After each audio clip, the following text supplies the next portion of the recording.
जिंदगी ते को भरोसो ना है चांडो की। प्यार मानू करे वठे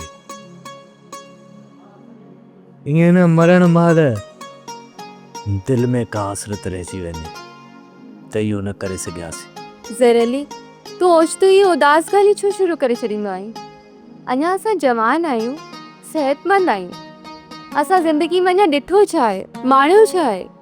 चांडो की मुंहिंजी राणी मौत के बहाने जो मोहताज न हूंदो।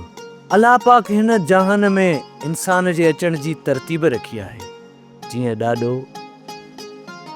ॾाॾे खां पोइ अबो, अबे खां पोइ पोटो। जीअं अचण जी तरतीब आहे न, तीअं वञण जी का बि तरतीब न आहे। पीउ ऐं ॾाॾे खां पहिरीं पुट जो नंबर अची सघे थो। प्लीज़ ज़रली ड्रिजाइण वारियूं ॻाल्हियूं न कर। छा तो वटि चवण लाइ ॿियो कुझु बि न आहे? शादी खां पोइ असां हनीमून लाइ कहिड़े मुल्क हलंदासीं? तूं मूंखे केतिरो ख़ुशि रखंदे? मूंखे तोसां गॾु दुनिया जा केतिरा ई मुल्क घुमणा आहिनि। हिकु विहाणे ते निंड करणी आहे, ख्वाब ॾिसणा आहिनि। चरी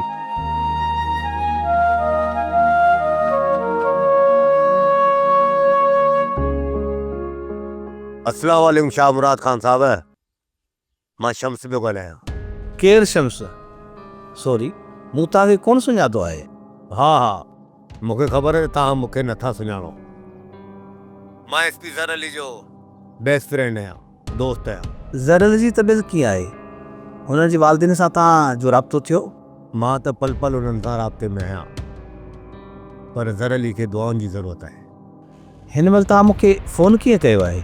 मूंखे इहो चवणो त तव्हां हाणे ख़ानबाद जे ॻोठ में सेफ न आहियो। कोशिशि कयो त तव्हां पंहिंजो सामान खणी के ॿिए हंधि हलिया वञो। शम्स साहब, इंसानु केतिरी बि कोशिशि करे पर पंहिंजी मौत खां केॾांहुं कोन भॼी सघंदो।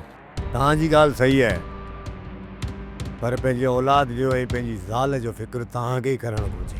मूंखे ख़बर आहे त तव्हां बहादुर ई वेड़ा आहियो। किथे इहे न थिए त तव्हांखे पंहिंजी अना जी सज़ा तव्हांजी पंहिंजी ॻिची में पवे। ॻाल्हि सम्झे न शाह मुराद खान साहब, न त इहा सज़ा तव्हांजी धीअ जी ॻिची में पई सघे थी।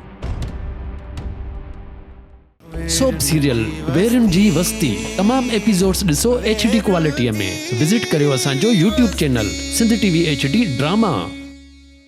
सब्सक्राइब कयो असांजो official YouTube channel Sindh TV HD drama ऐं वधीक अपडेट लाइ बेल आइकन खे क्लिक करियो।